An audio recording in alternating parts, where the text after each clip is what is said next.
करता हूँ। उम्मीद है कि आपकी तैयारी अच्छे से चल रही होगी।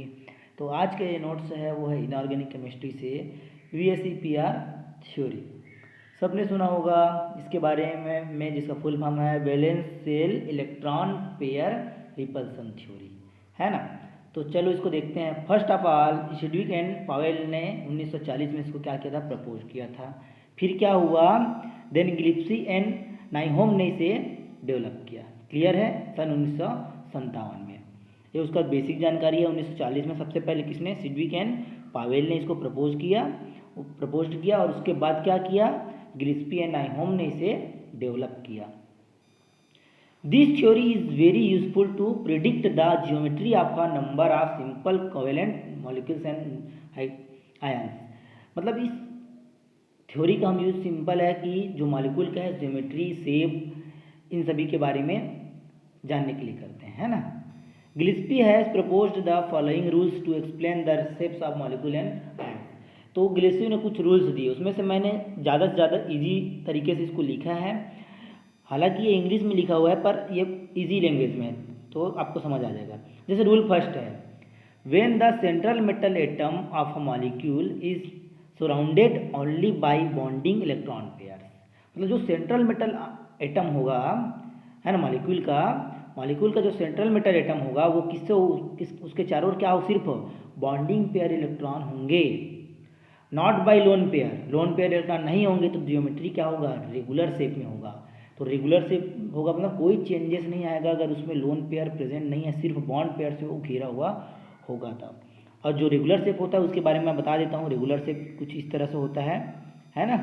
नंबर ऑफ बॉन्ड पेयर दिया होगा 2, 3, 4, 5, 6, 7 के हिसाब से जियोमेट्री और बॉन्ड एंगल और उसके कुछ एग्जांपल। जैसे number of bond pair 2 bond pair है तो जियोमेट्री लिनियर होगा, बॉन्ड एंगल 180 डिग्री होगा और एग्जांपल में हम लिख सकते हैं BCl2 को, है ना।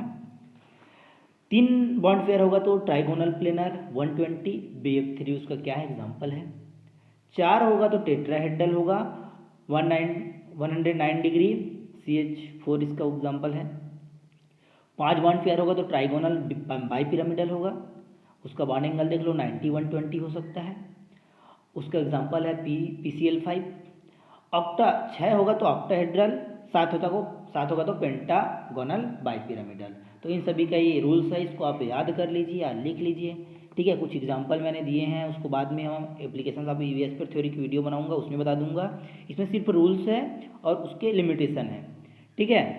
तो देखते हैं rule number 2, when the central metal atom of a molecule is surrounded by both lone pair and bond pair. मतलब उसके चारों ओर यदि बॉन्ड पेयर के साथ साथ लोन पेयर भी है तो क्या होगा, molecule does not have a regular shape. उसका रेगुलर शेप नहीं मिलेगा, उसमें कुछ चेंजेस होगा, है ना। क्योंकि लोन पेयर क्या करता है, बॉन्ड पेयर को रिफ्लेक्ट करता है। The repulsion decreases in the following order. देख लो, अगर 2 लोन पेयर है तो ज़्यादा डिक्रीज होगा, लोन पेयर बॉन्ड पेयर से थोड़ा कम और बॉन्ड पेयर होगा तो रेगुलर शेप मिलेगा, है ना। तो ये उसका थोड़ा से ऑर्डर है। अब रूल नंबर 3 कहता है the bond order decreases as the number of lone pair of electron, है ना। जैसे कि अभी बताया, अब देख लो मॉलिक्यूल CH4 में एक भी लोन पेयर नहीं है तो 109 डिग्री, NH3 में 1 है इसलिए वो थोड़ा सा कम हो गया, 2 है तो और कम हो गया, 7 से पहले देखो 9 से 7 हुआ, 7 से 4 हो गया, है कि नहीं। तो लोन पेयर जितने बढ़ते जाएंगे उतने बॉन्ड एंगल घटते जाएगा। Rule number 4, repulsion between electron electron के बीच जो रिपल्सन होगा पेयर इन फील्ड सेल में जो रिपल्सन होगा वो ग्रेटर होगा किससे, इनकम्प्लीट सेल से, है ना। बॉन्ड एंगल डिक्रीजेज देख लो, H2O में 104, H2S में 92, H2AC में 91 और H2TE में 89.5।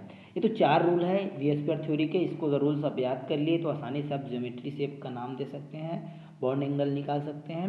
इसके कुछ एप्लीकेशंस भी हैं, उसको मैं अगले वीडियो में डाल दूंगा एग्जाम्पल के साथ। फिलहाल इसका लिमिटेशन देखते हैं, लिमिटेशन ऑफ VSEPR थ्योरी कि इसका लिमिटेशन क्या क्या है। तो इसके 4 लिमिटेशन मैंने लिखे हैं। This theory does not explain the structure of molecule having very polar bond, है ना। जिसमें हैविंग वेरी पोलर बॉन्ड उसका क्या स्ट्रक्चर को ये क्या करता है, एक्सप्लेन नहीं कर सकता है। This theory does not explain the structure of molecule having delocalised pi electron. Clear है। This theory does not explain the shape of transition metal complex. ये ट्रांजिशन मेटल कॉम्प्लेक्स का कभी ज्योमेट्री नहीं बता सकता है ये theory. This theory does not explain the shape of molecule which have an inert pair of electron. Inert pair समझ, अक्रिय युग्म, जिसको हिंदी में बोलते हैं अक्रिय युग्म, अगर होगा उसके पास तो उसका भी ये शेप को नहीं एक्सप्लेन कर सकता। तो ये 4 इसके लिमिटेशन लिख लो, ठीक है। तो ये 4 अब लिमिटेशन लिख लो और 4 रूल्स लिख लो, तो आपके ईवीएस स्फीयर थ्योरी का कुछ बेसिक्स तो क्लियर ही हो जाएंगे और नोट्स के लिए भी काफ़ी है, पेपर के लिए भी ये काफ़ी है। इसके एग्जांपल्स मैं नेक्स्ट वीडियो में दे दूंगा। इस वीडियो में बस इतना ही। वीडियो अच्छी लगे तो लाइक ज़रूर कीजिएगा और चैनल को सब्सक्राइब करना मत भूलिएगा। धन्यवाद।